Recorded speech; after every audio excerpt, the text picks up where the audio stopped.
భారతదేశంలో ఎన్నో దేవాలయాలు ఉన్నాయి. ఒక్కో దేవాలయం వెనుక ఒక్కో కథ, ఒక్కో సంప్రదాయం ఉంటుంది. ప్రతి దేవాలయ నిర్మాణంలో ఎన్నో ప్రత్యేకతలు, ఆ ప్రత్యేకతల వెనుక అంతుబట్టని రహస్యాలు ఎన్నో ఉన్నాయి. భూమి మీద నుంచే చంద్రమండలంపై ఏముందో చెప్పగలిగే టెక్నాలజీ అందుబాటులోకి వచ్చినా మన దేశంలో ఉన్న కొన్ని ఆలయాల వెనుకున్న మిస్టరీలని ఇప్పటికీ చెప్పలేకపోతున్నారు సైంటిస్టులు. అలాంటి మిస్టీరియస్ టెంపుల్స్ లలో ముందు వరుసలో ఉంటుంది హంపీలోని విరూపాక్ష దేవాలయం. ఈ ఆలయం మిస్టరీలకు పెట్టింది పేరు అని చెబుతుంటారు. అసలు ఇక్కడ విఠలుని విగ్రహం ఎందుకు ఉండదు? తలకిందులుగా గోపురం నీడ ఎందుకు పడుతుంది? ముట్టుకుంటే సప్తస్వరాలు వచ్చే స్తంభాల వెనుకున్న మర్మమేంటి?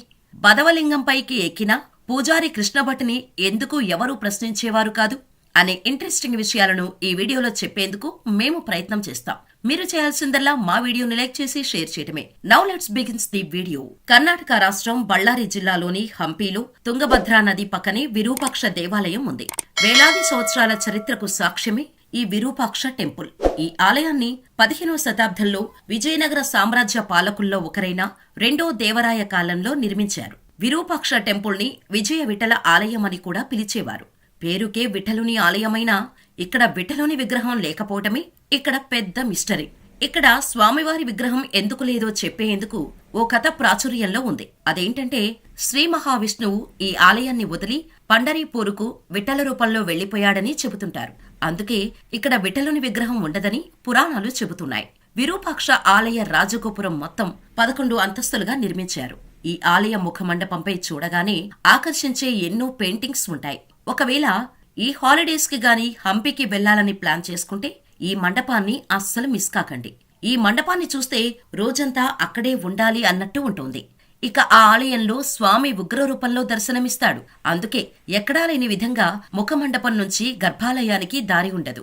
విరూపాక్ష దేవాలయంలో మొత్తం 3 గోపురాలు ఉన్నాయి. తూర్పు గోపురం 160 అడుగుల ఎత్తుతో 9 అంతస్తులుగా నిర్మించారు. ఇది 15వ శతాబ్దం నాటి కట్టడమని శాసనాలు చెబుతున్నాయి. అయితే 16వ శతాబ్దంలో శ్రీకృష్ణదేవరాయలు దీన్ని పునర్నిర్మించారని ఆధారాలు ఉన్నాయి. ఈ ఆలయం లోపల గోడ మీద 6 అంగుళాల సన్నని చీలిక ఉంటుంది. అసలు ఈ చీలిక కావాలని ఉంచేశారా లేదా ప్రమాదవశాత్తు ఏర్పడిందా అన్నది ఇప్పటివరకు తెలియదు. విరూపాక్ష గర్భగుడి నీడ ఆలయం వెనుక పడుతుంది. అదేంటి కొత్తగా చెబుతున్నారు? ఎక్కడైనా నీడ పడుతుంది కదా అంటే ఇక్కడే పెద్ద రహస్యం ఉంది. అది ఏంటంటే, గర్భగుడి నీడ ఆలయం వెనుక తలకిందులుగా పడుతుంది. పైగా 15 అడుగుల నీడ పడుతుంది. ఇక్కడ ఆశ్చర్యం కలిగించే విషయం ఏంటంటే, గోపురం ఎత్తు కూడా 15 అడుగులే. సూర్యోదయం నుండి ఉదయం 9 గంటలకు ఇలా గర్భగుడి నీడ తలకిందులుగా కనిపిస్తుంది. అయితే ఇలా జరగటానికి కారణం విరూపాక్ష స్వామి మహత్యమే అని భక్తులు నమ్ముతుంటారు. అసలు నీడ ఇలా తలకిందలుగా పడటానికి గల కారణం తెలుసుకోవటం కోసం నాటి బ్రిటిష్ పాలకులు చాలా ట్రై చేశారు. కానీ అస్సలు ప్రయోజనం లేదు. ఆ తర్వాత ఎంతో మంది సైంటిస్టులు తలకిందులుగా పరిశోధనలు చేసినా దాని వెనుకున్న రహస్యం మాత్రం కనిపెట్టలేకపోయారు. కానీ హంపీ దేవాలయాలను సందర్శించి ప్రతి సైంటిస్టు చెప్పే మాట ఏంటంటే, నాటి వాస్తుశిల్పుల నైపుణ్యానికి, అద్భుతమైన మేధస్సుకు ఇది జస్ట్ ఎగ్జాంపుల్ అని అంటారు. ఇక హంపీ అంటే అందరికీ టక్కున గుర్తుకు వచ్చేది మ్యూజికల్ పిల్లర్స్. విఠలేశ్వరుడి గర్భాలయాన్ని ఆనుకుని మొత్తం 6 మండపాలు ఉంటాయి. ఆలయ ప్రాంగణంలో ఈ మండపాలు చూడటానికి విడివిడిగా ఉన్నట్టు కనిపిస్తాయి. ఈ మండపాల్లో మొత్తం 56 స్తంభాలు ఉంటే వీటిలోని 7 స్తంభాలను మీటితే సప్తస్వరాలు వినిపిస్తాయి. అంటే ఈ 7 స్తంభాలను టచ్ చేస్తే సరిగమలు వినిపిస్తాయన్నమాట. అందుకే వీటిని సరిగమ స్తంభాలు అని కూడా పిలుస్తారు. అసలు రాతి స్తంభాన్ని ముట్టుకుంటే సప్తస్వరాలు వచ్చేలా ఎలాంటి టెక్నాలజీ వాడారో అని తెలుసుకోవటం కోసం బ్రిటిష్ సైంటిస్టులు బుర్రలు బద్దలు కొట్టుకున్నా ఆ టెక్నిక్ ఏంటో తెలుసుకోలేకపోయారు. అందుకే బ్రిటిషర్స్ అసలు లోపల ఎలాంటి వస్తువులు పెట్టారో అని తెలుసుకోవటం కోసం 2 స్తంభాలను కూడా పగలకొట్టేశారు. కానీ వాటిల్లో ఏమీ లేకపోవటం చూసి ఆశ్చర్యపోయారు. అందుకే వీటిని చాలా మంది మిస్టీరియస్ పిల్లర్స్ అని కూడా పిలుస్తారు. ఈ ఆలయంలో ఉన్న మరొక అంతుపట్టని విషయం ఏంటంటే, ఉగాది టైంలో వచ్చే పాడ్యమి నాడు సూర్యకిరణాలు డైరెక్ట్ గా గర్భగుడిలో ఉన్న శివలింగం మీద పడతాయి.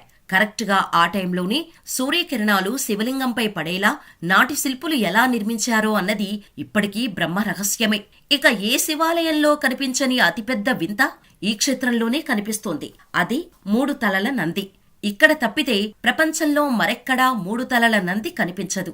తుంగభద్ర ఒడ్డున ఉండే విరూపాక్ష దేవాలయం, విజయనగర సామ్రాజ్య విశిష్టత, వాస్తు నిపుణుల నైపుణ్యత, మిస్టీరియస్ టెక్నాలజీ ఇవన్నీ ఒక ఎత్తైతే ఇక్కడ ఉండే బదివలింగం మరొక ఎత్తు.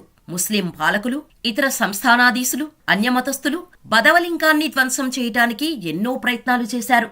ఆలయ గోపురాన్ని అయితే ధ్వంసం చేయగలిగారు కాని బదవలింగాన్ని ముట్టుకోలేకపోయారు. ఆ పరమశివుడు ఇక్కడే కొలువై ఉన్నాడనడానికి ఇదే పెద్ద సాక్ష్యం అంటారు భక్తులు. హంపీలోకి వెళ్లే ముందే ఎదురయ్యే బదవలింగానికి ఎంతో ప్రత్యేకత ఉంది. ఈ శివాలయంలో పూజలు చేసే పూజారి తన జీవితాన్ని శివునికి అంకితం చేశాడు. ఆయనే పూజారి కృష్ణభట్. 500 సంవత్సరాల క్రితం విజయనగర సామ్రాజ్యం అక్రమదాడులకు గురైంది. ఈ విధ్వంసం వల్ల చారిత్రక ప్రదేశమైన హంపీలోని బదవలింగ మహాదేవ ఆలయంలోని పరమేశ్వరునికి పూజలు జరగలేదు. ఈ దాడుల్లో ఆలయ పైకప్పు ధ్వంసం కావటంతో సూర్యకిరణాలు నేరుగా బదవలింగంపై పడి ఆలయం మరింత తేజస్సుతో కనిపించేదట. కన్నడంలో బదవి అంటే పేద మహిళ అని, బదవీ లింగం అంటే పేద మహిళ యొక్క శివలింగం అని అర్థం. ఓ పేద మహిళని ఎవరూ గుడిమెట్లను ఎక్కనివ్వకపోవటంతో ఆమె స్వయంగా డబ్బులు సేకరించి ఈ ఆలయాన్ని స్థాపించినట్టు చరిత్ర చెబుతోంది. ఇక దాడుల అనంతరం 1980 నుండి బదవలింగానికి భక్తులు పూజలు చేయటం ప్రారంభించారు. 40 సంవత్సరాల క్రితం ఈ ప్రాంతానికి వచ్చిన కెఎన్ కృష్ణభట్ అప్పటి నుంచి బదవలింగ సేవలోనే నిమగ్నమయ్యారు. హంపీలో రాళ్లు పగిలే ఎండలు కాసినా, అడవులు కొట్టుకుపోయే వర్షాలు వచ్చినా, అనారోగ్యం వచ్చినా కృష్ణభట్ మాత్రం బదవలింగానికి పూజలు చేయటం ఆపలేదు. సాధారణంగా మనలో ఎవరైనా పొరపాటున ఏదైనా చిన్న వస్తువును లేదా ఎవరికైనా కాలు తగిలితే తప్పుగా భావిస్తాం. అలాంటి దేవుని విగ్రహానికి మన కాలు తగిలితే మహాపాపం జరిగినట్టే భావిస్తారు. అయితే కెఎన్ కృష్ణభట్ పూజారి విషయంలో ఇవేవీ చెల్లవు. ఎందుకంటే ఆయన సుమారు 30 ఏళ్ల నుండి 10 అడుగుల బదవలింగాన్ని ఎలాంటి సాయం లేకుండా ఎక్కి స్వయంగా తానే శుభ్రం చేయటమే కాదు, ఆ లింగాన్ని అందంగా అలంకరించి విభూతి రాసేవాడు. ఇంతలా సేవ చేసిన కృష్ణభట్ పూజారికి 2 ఏళ్లకు లేదా 6 నెలలకు ఒకసారి మాత్రమే ఆలయ నిర్వాహకులు డబ్బులు ఇచ్చేవారు. అయినా కూడా ఆయన 40 ఏళ్ల నుండి ఏ ఒక్కరోజు శివుని సేవకు దూరం కాలేదు. రీసెంటుగానే వృద్ధాప్య కారణాలతో శివైక్యం చెందారు కృష్ణభట్. చివరి శ్వాస వరకు కూడా శివయ్య సేవలోనే జీవితాన్ని గడిపారు కృష్ణభట్. హంపీలో వీటితో పాటు అద్భుతమైన శిల్పకళలతో కూడిన మహామండపం, రంగమండపం, ఉత్సవ మండపం, దేవీ మందిరం, కళ్యాణ మండపం, రాతి రథం లాంటివి ఎన్నో ఉన్నాయి. మరి హంపీకి వెళ్తే వీటన్నిటినీ తప్పకుండా చూడండి. మరి ఇంతవరకు మా వీడియో చూశారంటే ఈ వీడియో మీకు నచ్చిందని అనుకుంటున్నా. ఇటువంటి ఎన్నో ఇన్ఫర్మేటివ్ వీడియోస్ కోసం మా ఛానల్ ని ఇప్పుడే సబ్స్క్రైబ్ చేసుకోండి. పక్కనే ఉన్న బెల్ ఐకాన్ కొట్టి క్లిక్ చేయడం మాత్రం మర్చిపోకండి.